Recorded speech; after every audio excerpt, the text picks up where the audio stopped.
تو میں سمجھتا ہوں کہ اب وقت آ چکا ہے کہ ان سے جان چھڑایا جائے. اچھا گبول صاحب، جب آپ بات کرتے ہیں حکومتوں کی تو اس میں سندھ گورنمنٹ بھی شامل ہے. ظاہری بات ہے 2.5 سال آپ کے ہو گئے، اس سے پہلے بھی حکومت تھی.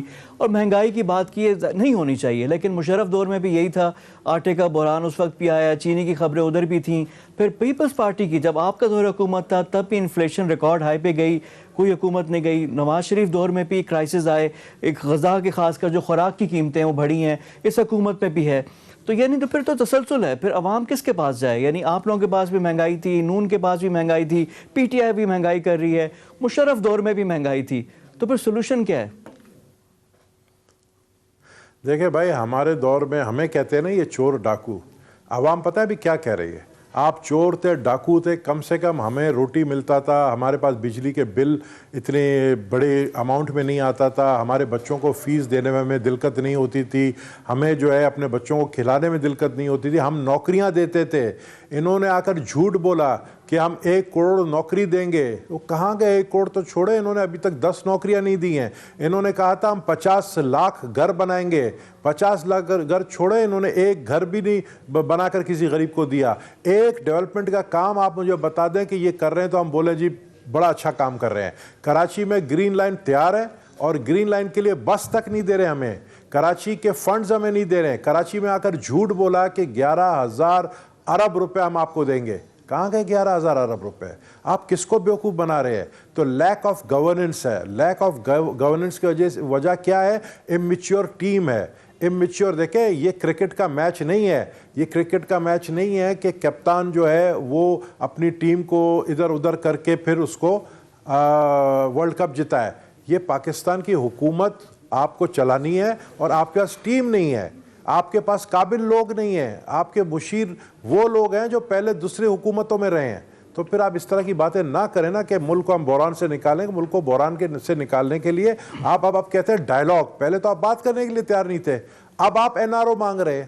آپ کے وزیر آ کر جو ہے ہم سے رابطہ کرتے اور کہتے ہیں کہ یار اب مٹی پاؤ اور اب مفاہمت کی بات کرو. آپ نے شیخ رشید کو مفاہمت کے لیے منسٹر بنایا. کیا ہمیں نہیں پتہ کہ آپ نے کس لیے بنایا اس کو؟ کیونکہ ابھی آپ کا ٹون بدل گیا ہے، آپ گھبرا رہے ہیں، اور آپ ہی کہتے تھے کہ عوام کو گھبرانا مت، اب آپ خود گھبرا رہے ہیں.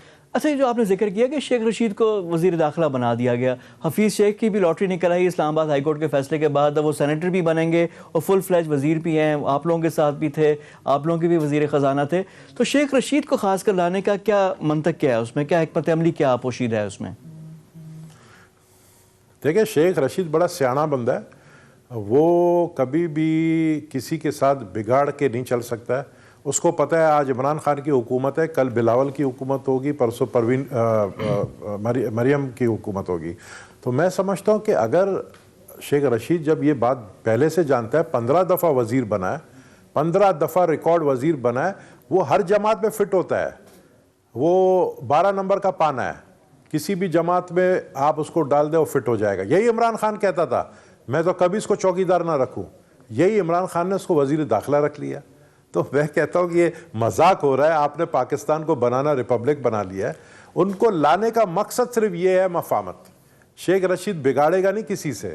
شیخ رشید کو لانے کا مقصد ہے کیونکہ اس کی جماعتوں کے اندر کچھ دوست ہیں جو ان کے ساتھ ملتے بیٹھتے بات کرتے ہیں. اس نے آلریڈی رابطے شروع کر لی ہے. تو میں سمجھتا ہوں کہ یہ مفاہمت کی طرف یہ کوشش کر رہا ہے کہ اپوزیشن کو ٹھنڈا کرنے کے لیے، لیکن اب اس کو پتہ نہیں ہے کہ پانی سر سے اوپر چلا گیا. اپوزیشن جو ہے وہ ٹھنڈی نہیں ہوگی. کل کا جلسہ ریفرینڈم ہوگا عمران خان کے خلاف. یہ دنیا دیکھے گی کہ مینار پاکستان میں کتنے عوام کا ٹھاٹا مارتا ہوا سمندر پہنچے گی. اور یہ جتنا روکنے کی کوشش کریں گے، یہ جتنا گرفتاریاں کریں گے، ہم جیل براؤ تحریک کے لیے بھی تیار ہیں، ہم ان کے ساتھ لڑنے کے لیے تیار ہیں. انہوں نے ڈنڈے بنائے ہوئے ہیں، ہم نے بھی جھنڈے اٹھائے ہوئے ہیں جن کے نیچے ڈنڈے ہیں. یہ ہمیں ماریں گے، ہم اپنا بچاؤ اپنے ڈیفینس میں ہم بھی پیچھے نہیں ہٹیں گے. اچھا گبول صاحب، جس طرح آپ نے ذکر کیا، اب آپ نے کل آپ کا جلسہ بھی ہے.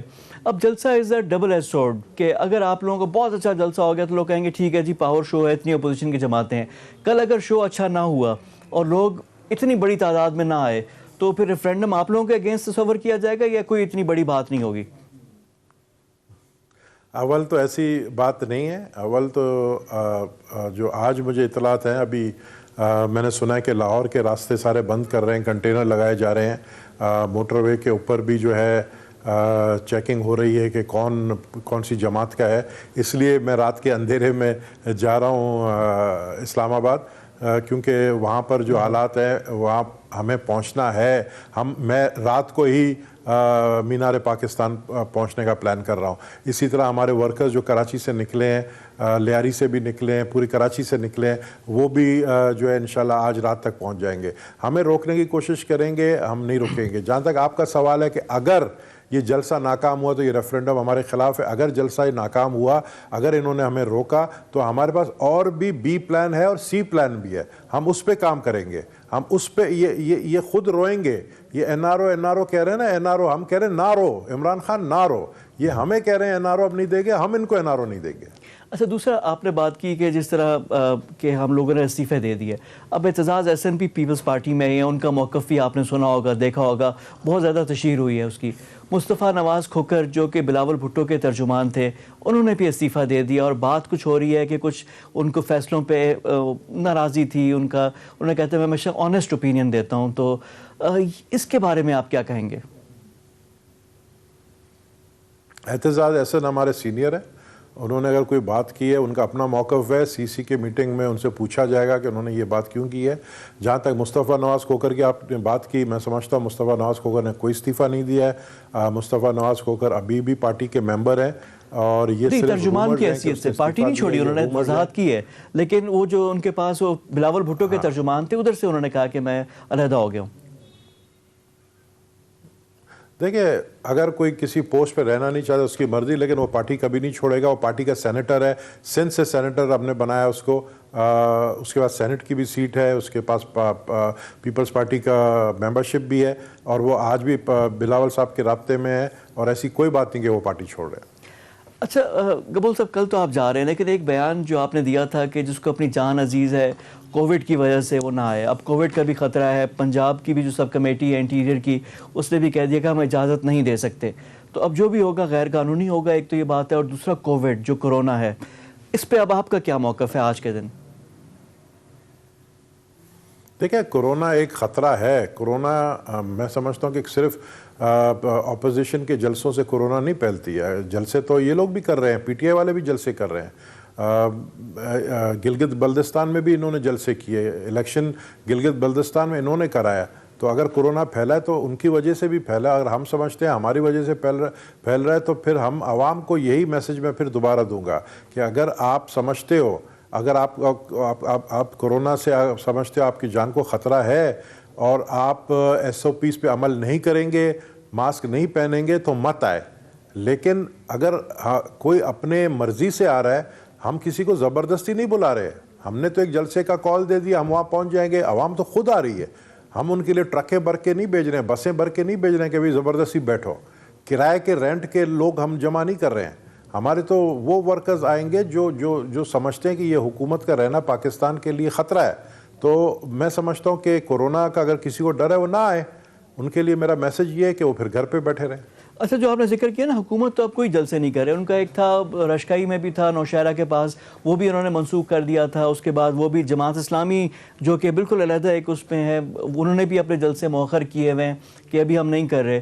اور اس میں یہ تھا کہ عمران خان کا اور گورنمنٹ کا تھا کہ جہاں پہ جلسے ہوئے ہیں وہاں کووڈ بہت تیزی سے پھیلا. پشاور کی انہوں نے اگزامپل دی, ملتان کی اگزامپل دی, اب لاہور میں پہلے ہی حالات خراب ہیں. تو اس لحاظ سے بھی میرا یہ سوال تھا.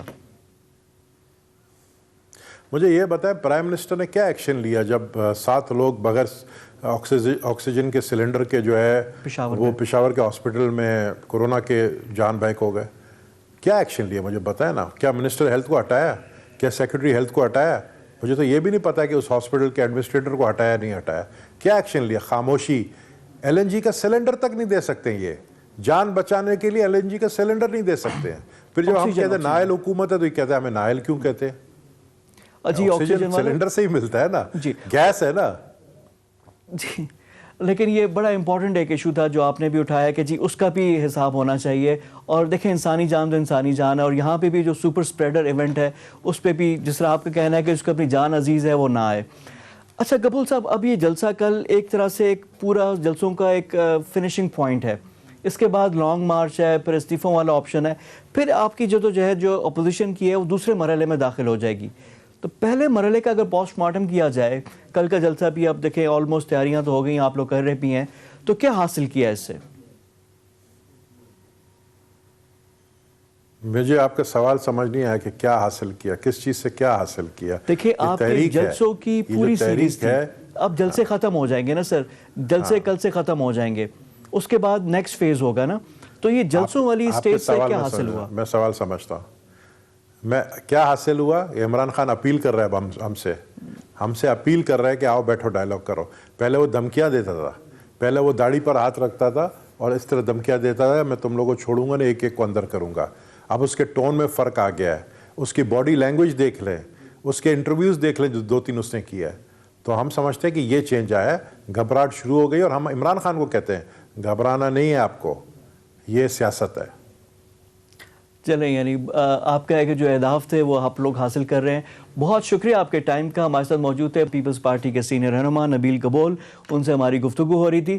پروگرام میں وقت ہو گیا ایک بریک کا، بریک کے بعد آ کر گفتگو کا سلسلہ جاری رکھیں گے. اسٹے ود اس.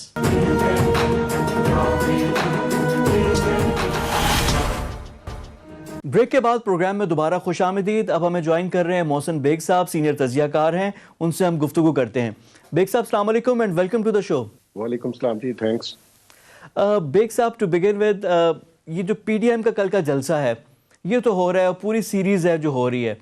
اس ساری صورتحال میں جو گورنمنٹ کا ریئیکشن ہے اس کو آپ کیسے انالائز کر رہے ہیں، کیسے دیکھ رہے ہیں؟ کیا گورنمنٹ نے they have played the right cards? میرے خیال میں نہ انہوں نے رائٹ کارڈ پہلے کھیلے ہیں نہ اب کھیل رہے ہیں. مقصد یہ تھا کہ ان کو اگر انہوں نے جیسے ملتان میں جلسہ کر لیا، آپ نے رکاوٹیں ڈالی، وہ ایک پورا وہ سلسلہ چلا میڈیا کے اوپر 4-5 دن، اس سے ہائپ کریٹ ہوئی. اور ملتان کا اسٹیڈیم بھی بہت بڑا تھا، شاید اپوزیشن اور پی ڈی ایم بھر نہ سکتی اس کو، لیکن جب انہوں نے گھنٹہ گھر میں لوگوں کو بلایا تو وہ نیچرلی وہ ایک تنگ جگہ تھی اور اس میں وہ بہت اچھا شو ان کا لگ گیا. دیکھنا یہ ہے کہ ابھی مینار پاکستان میں بھی جس طریقے سے چل رہا ہے کہ جی اجازت نہیں دیں گے، لوگوں پہ ایف آئی آرز کاٹی گئی، یہ طریقہ نہیں ہے. ان سے پہلے بھی حکومتوں نے اور پی ٹی آئی کے ساتھ بھی نون لیگ نے ایسی ہی کام کیے تھے، لیکن وہ کامیاب ہوئے. اپوزیشن کا ایک اپنا موقف ہے، اگر آپ ان کو بالکل لوز چھوڑ دیں تو انہوں نے کرنا تو ویسے بھی ہے. آپ کی ایف آئی آر ان کو روک نہیں سکتی، آپ کو بھی نہیں روک سکے تھے، آپ سے پہلے حکومتوں نے یہی ٹول استعمال کیے. اب دیکھنا یہ ہے کہ آیا ان کو جلسوں سے پرابلم ہے یا جلسوں میں ہونے والی تقاریر سے پرابلمس ہے. وہ تقاریریں وہ روز کر رہے ہیں، وہ موقف وہ سب کو بتا رہے ہیں، سوشل میڈیا پہ ان کا چل رہا ہے. اگر آپ یہ سپیچ ان کی روک بھی دیں یا جلسہ نہ بھی ہونے دیں تو سوشل میڈیا سے وہ آن ہے. تو دیکھنا یہ ہے کہ گورنمنٹ خراب بھی ہو رہی ہے، ہائی بھی کریٹ ہو رہی ہے، لوگوں میں ایک تجسس آتا ہے کہ یار پتہ نہیں کیا ہو رہا ہے، منار پاکستان جانا چاہیے. تو یہ چیزیں گورنمنٹ کو چاہیے کہ اس کو سلو ڈاؤن کرے، لو ڈاؤن کرے. ان کے سارے منسٹر، ایک بیان آتا ہے 6 منسٹر اس کا جواب دینے کے لیے ٹی وی پہ حاضر ہوتے ہیں اسی وقت. تو تھوڑا سا ان کو سمجھ آنی چاہیے کہ اپوزیشن کو دیکھیں، اگر شروع میں یہ اپوزیشن کو ہینڈل کر لیتے اسمبلیوں کے اندر تو یہ اپوزیشن سڑکوں پہ نہ آتی اور اب یہ اکٹھے بھی نہ ہوتے. اب یہ اکٹھے بھی ہو گئے ہیں، باہر بھی آ گئے ہیں، سڑکوں پہ آ کے انہوں نے جلسے جلوس شروع کیے ہیں اور وہ جیسے کہہ رہے ہیں کہ ہمارا پلان ریزائن کرنا ہے اور پارلیمنٹ میں دوبارہ نہیں جانا. اس میں مجھے گورنمنٹ کا فالٹ لگتا ہے. جب آپ حکومت میں ہوں تو آپ کا کام ہے کہ اپوزیشن کو ہینڈل کریں، پولیٹیکل سٹیبلٹی لائیں اور ایک ماحول کریٹ کریں جس میں انویسٹمنٹ بھی ہو، بزنس کمیونٹی بھی ایک کانفیڈنس فیل کرے اور بزنس ایز یوزول چلے. اچھا بیگ صاحب، یہ جو ابھی آپ بات کر رہے تھے اس میں یہ کہ تمام کارڈز گورنمنٹ کے پاس، پاور گورنمنٹ کے پاس، یعنی اختیارات گورنمنٹ کے پاس، تو انہوں نے نہیں کیا. وہ تو چلے اب ان کا جو کچھ ہونا ہے ہو گیا، لیکن کیا اپوزیشن کے مقاصد کیا وہ پورے ہو جائیں گے؟ اب یہ کل کا جلسہ بھی ہو جائے گا، لانگ مارچ بھی ہو جائے گا، استعفے آئے نہ آئے مولانا کے پاس جمع کروا دیے، اپوزیشن کیا حاصل کر پائے گی؟ یہ تو وہی نا کہ وہ ڈیڈ لاک یہ ہے کہ اچھا ایک ایکٹیویٹی ہوگی، خون گرم کرنے کا ایک بہانہ ہو گیا، لیکن کنکریٹ کیا چیز ملے گی اپوزیشن کو؟ دیکھیں ان کو جو چاہیے تھا وہ ان کو مل چکا ہوا ہے. بیسیکلی عمران خان صاحب نے ان کی جو 2 مین پولیٹیکل پارٹیز ہیں پی ڈی ایم میں، پیپلز پارٹی اور نون لیگ، ان دونوں کے بارے میں الیکشنز اور اس کے بعد جو بیانیہ رکھا وہ کرپشن کا تھا اور وہ کافی حد تک لوگوں نے بائی بھی کیا اور عمران خان صاحب کو اور پی ٹی آئی کو ووٹ بھی ملے. اب اس ساری پی ڈی ایم کی موو کے بعد وہ بیانیہ جو کرپشن کا تھا وہ بتائیے کہاں گیا؟ میڈیا میں کہیں ڈسکس ہو رہا ہے ان کی کرپشن کا بیانیہ؟ انہوں نے ایک نیا بیانیہ پی ٹی ایم نے اپنے پلیٹ فارم سے جاری کیا اور وہی دونوں پارٹیاں اس پی ڈی ایم میں متحرک ہیں اور بڑی پارٹیز ہیں. تو مقصد یہ کہ ان کو تو ان کے ٹارگٹ تو اچیو ہو رہے ہیں. وہ اگر آپ کہیں کہ نہیں ہو رہے، ان کے پاس nothing to lose. I mean they are gaining every day. ان کا کام تھا، حکومت کا کام تھا کہ ان کو پراپرلی ہینڈل کرتی، اسمبلی کے اندر ہینڈل کرتی. اپنا جو کرپشن کا بیانیہ تھا وہ چل رہا تھا، ان کے کیسز بھی چل رہے تھے. اب وہ ختم، اب کیسز چلاتے رہے، انہوں نے بے معنی کر دیا سارے ان کے موقف کو، ان کے بیانیے کو. تو میں سمجھتا ہوں پی ٹی آئی کے پی ڈی ایم کے پاس کچھ ہارنے کے لیے تو تھا نہیں. جو بھی کچھ وہ کر رہے ان کا پبلک میں، اور وہ مومنٹم گین کر رہے ہیں. ہاں اس میں کوئی شک نہیں ہے کہ وہ حکومت نہیں گرا سکتے، وہ ایک دم سارا سسٹم کو، لیکن انہوں نے سسٹم کو ڈسٹرب ضرور کیا ہے اور حکومت کو بھی پریشان کیا ہے. وہ آپ کو نظر آ رہی ہے پریشانی. یعنی پہلے کوئی لفٹ نہیں کرا رہا تھا، اب ایک دم ان سے بات چیت کی بھی باتیں ہو رہی ہیں اور ہر جگہ پہ جو پیغام انہوں نے دینے تھے وہ بھی دے دیے. اچھا، اب گورنمنٹ کا کل ایک اور رسپانس بھی سامنے آیا. آج مہنگائی پہ وزیر اعظم نے بھی ٹویٹ کیا. انہوں نے کہا کہ جی ہم نے چینی کی قیمت 102 روپے کی ایوریج سے 81 روپے پہ لے کر آ گئے. تقریباً انہوں نے کہا کہ جو 20-21 روپے ہیں ہم نے کم کر دی. اسد عمر کہتے ہیں 31 روپے کم ہو گئی، 10 روپے انہوں نے اپنی طرف سے اور ایڈ کر دیے، یا ان کی قیمت زیادہ کم ہو گئی ہے یا زیادہ ہائی سے انہوں نے کم کر دیا. تو اب یہ اس طرح کے بیانات بھی آ رہے ہیں اور چینی کی بات آ رہی تو جہانگیر خان ترین بھی آ رہے ہیں. تو گورنمنٹ کے جو کلوز لوگ تھے، جے کے ٹی بھی تھے، وہ پاکستان ہی آ رہے تھے، اب آ گئے ہیں، ان کی بھی رپورٹ آنی تھی. وہاں پہ بھی انہوں نے کہا تھا کہ جی میں منطقی انجام تک پہنچاؤں گا. چیزیں وہاں پہ بھی ڈیلیور نہیں ہو رہی. اور اب یہ اگر چینی کی قیمت کم آ رہی ہے تو باقی تو اشیاء خورونوش کی قیمتیں ہیں وہ بھی آسمان پہ ہیں. تو اس طرف بھی کچھ نظر؟ دیکھیے میں حیران ہوں خان صاحب کو اتنا. ہی از اے پرائم منسٹر آف پاکستان. چینی کی قیمت 20 روپے اس پہ ٹویٹ کر دیا، مبارکبادیں دے دی. آپ ان کو پھر جوتے بھی لگائیے جنہوں نے 110 روپے تک چینی پہنچائی تھی اور جو سکینڈلز ہوئے جیسے آپ نے فرمایا. مقصد یہ دیکھنا ہے کہ جو لیڈرشپ ہے، لیڈر کہتے کس کو ہیں؟ جو لیڈ کرتا ہے. اور جو لیڈر ہے اس کے کال اور فیل میں تضاد نہیں ہونا چاہیے. وہ جو کہے قوم اس کو فالو کرے. جب آپ لیڈر ایک دن کچھ کہے اور دوسرے دن کچھ کہے، میں بہت سپورٹر رہا ہوں خان صاحب کا اور اب بھی ہوں. اگر وہ کوئی اچھا کام کریں گے تو میں اس کو سپورٹ کروں گا. مقصد یہ ہے کہ یہی اسد عمر صاحب جنہوں نے 2 منی بجٹ، اگر آپ کو یاد ہو، اور آئی ایم ایف کو ڈیلے کر کے اس ملک کی اکانومی کا بٹھا بٹھا دیا. ہماری گروتھ 5.8 سے -4 اور میں سمجھتا ہوں -1.5 پہ چلی گئی ہے. آپ بجلی، گیس اور ٹیکسز جب بڑھائیں گے اور پیٹرول پہ آپ 44-80 پیسہ کیا ٹیکس لیں گے تو وہ ساری چیزیں باقی کمیڈیٹیز پہ اس کا اثر پڑتا ہے اور مہنگائی اس لیے بڑھتی ہے. اگر آپ نے صرف چینی کے 20 روپے کم کر دیے، اس کی بہت ساری اور ریزنز بھی ہیں، وہ میں اتنا ٹائم آپ کا نہیں لوں گا، لیکن اس پہ آپ ٹویٹ بھی دیں اور مبارکباد. تو ہم کیا ایز اے عوام ہم آپ کو کیا شیلڈ پیش کریں؟ مقصد یہ ہے کہ اکانومی کو دیکھیے.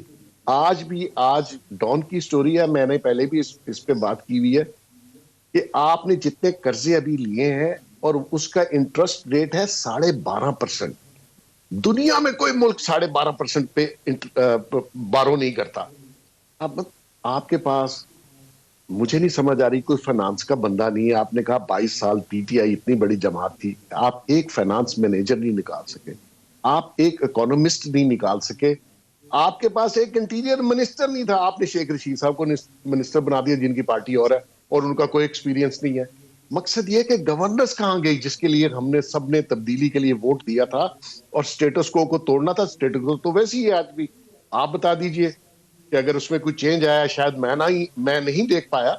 تو مقصد یہ ہے کہ آپ خدا کے واسطے 2.5-3 سال گزر گئے، آپ ایسی چھوٹی چھوٹی باتوں پہ ٹویٹ کر کے شاباش لینا چاہتے ہیں. آپ ڈراسٹک چینج لائیے جس کا آپ نے وعدہ کیا تھا قوم سے، اور اس قوم نے آپ کو ووٹ دیا. وہ کہاں گیا؟ بیسک ریزن وہ ہے. اچھا، اب بیگ صاحب آپ نے ذکر بھی اب کر دیا کہ شیخ رشید اور عبدالحفیظ شیخ، یعنی دونوں شیخوں کو تو کل فائدہ ہو گیا. اسلام آباد ہائی کورٹ کا فیصلہ بھی تھا، ایک پورا وزیر بھی بن گئے. اب آپ کو سینیٹر بھی بنانا ہے حفیظ شیخ صاحب کو. شیخ رشید صاحب کی زندگی کی خواہش پوری ہو گئی.